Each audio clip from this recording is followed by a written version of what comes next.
Five,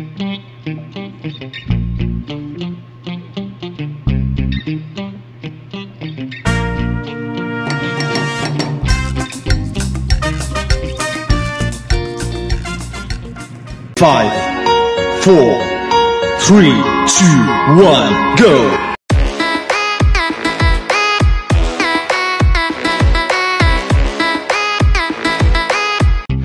So yan guys, magandang umaga.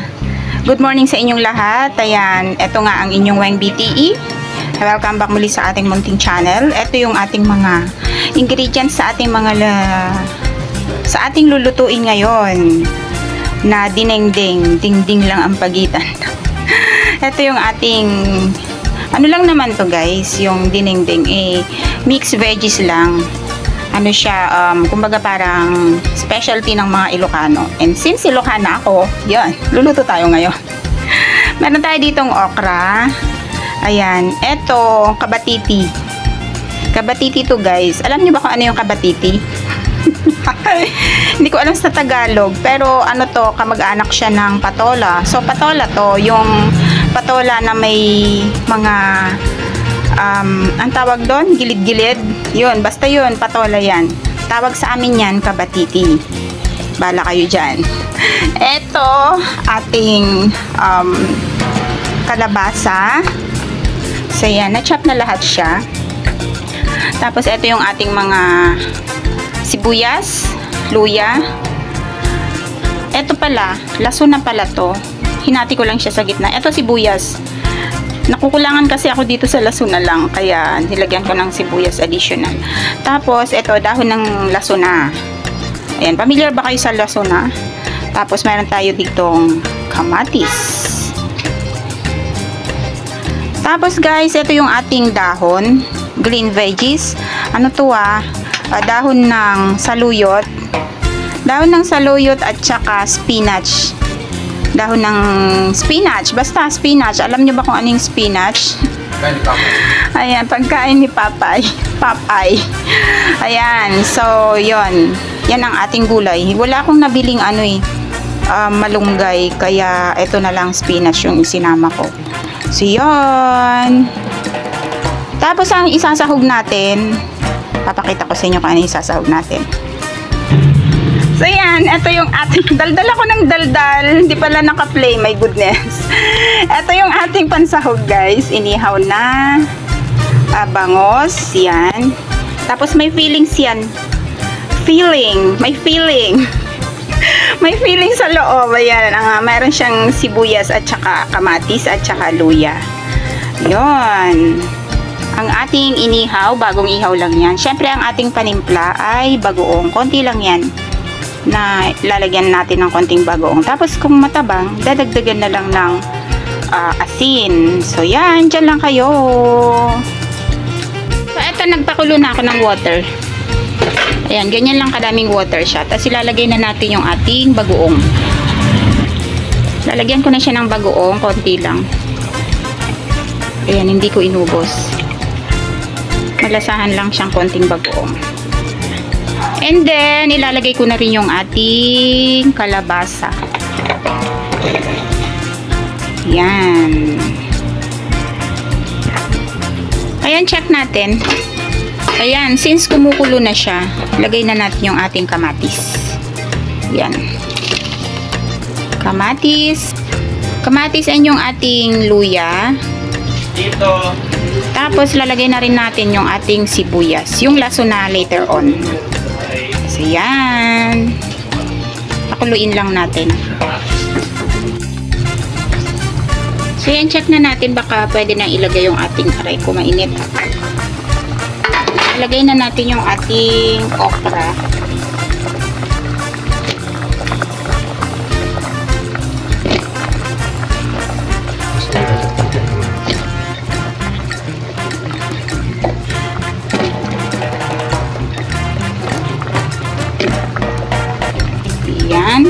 Takpan ulit natin, pakuluin. So yan, aray ko. Paso na naman ako. Kulong-kulo na siya.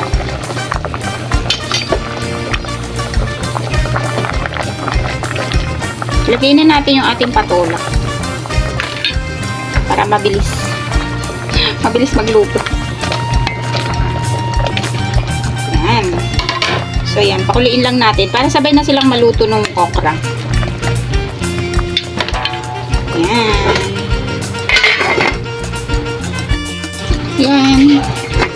Tignan natin kung malambot na yung kalabasa. Tsaka yung okra. Ay, malambot na yung kalabasa. Yung okra malambot na rin. Tikman ko lang yung sabaw. Kung tama na ba yung alat. Matabang. Ayan, since maalat siya, dagdagan ko ng konting asin. Ay, matabang. Maalat na nga, dadagdagan pa ng asin. Matabang kasi siya, kaya dagdagan natin ng salt. And then, ilagay na natin yung ating sili. Lagyan kong sili, guys. Tapos, ang ating lasuna. Tsaka yung ating talbos, mga dahon. Para kulang sa water na.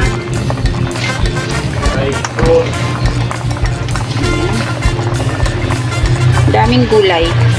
Green veggies naman to, kaya okay lang.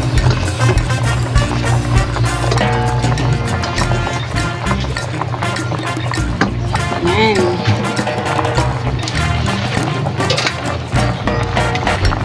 Asiyan na lang pala yung sabaw niya.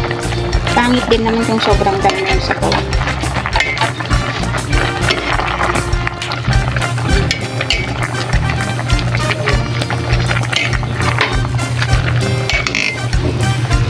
Lang.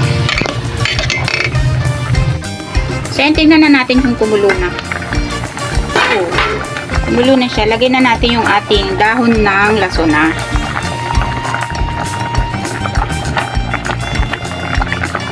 Dahon ng lasuna.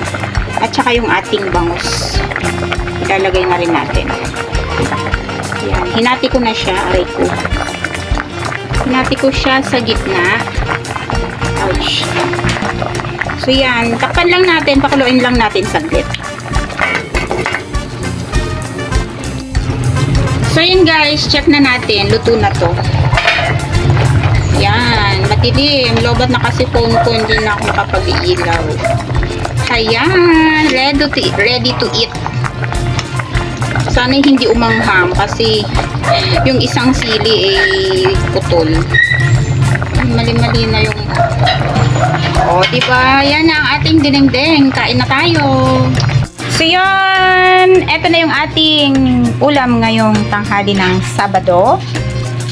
Yan. Ang ating dinengdeng. Ulam ng mga Ilocano. Kung gusto nyo ng ganito, guys, pagluluto ko kayo. Joke. Punta kayo dito sa bahay, papagluto ko kayo nito. Ayan. Healthy and healthy. Kasi hindi mo siya masasabing mura, hindi mo siya masasabing tipid. Kasi guys, yung gulay, grabe ang mahal ng gulay ngayon. Pero since gusto mong kumain ng healthy food, mapapabili ka pa rin talaga. So yan, ang ganda ng color niya, oh, green and yellow and red. Yan. Tapos ito yung sinahog kong bangus. Hiniwalay ko siya kasi pag dito ko nakalagay, madudurog siya. Kasi hindi naman to boneless. Kaya sineparate ko siya ng lalagyan. So ito siya ang ating bangus. So yan, maraming salamat muli sa inyong panonood. Thank you so much sa mga bago pa lang po sa aking channel na nakarating po sa part ng video ko na to. Please do consider to subscribe kung nagustuhan nyo ang aking video for today. Maraming salamat. Ayan, tinuro ko lang naman sa inyo. Although, alam ko marami naman may alam sa inyo kung paano lutuin to. Pero, yun, the way na I cook it, ayan, sana may na-share ako sa inyo. Ayan, thank you so much everyone. Maraming salamat sa mga friendship ko na patuloy ang support sa channel ni Weng BTE. Kahit hindi siya masyadong nakakapag-support, thank you so much sa inyong lahat. Di ko na po kayo isa-isahin. Next time na lang. Thank you so much everyone. Maraming salamat din sa mga nakatambay lagi sa aking live stream gabi-gabi. Thank you. Bye-bye. God bless everyone. Keep safe and see you again on my next video. Bye! Love you all! Ooh. Smile in your heart. You brighten my day, showing me my direction. You're coming to me and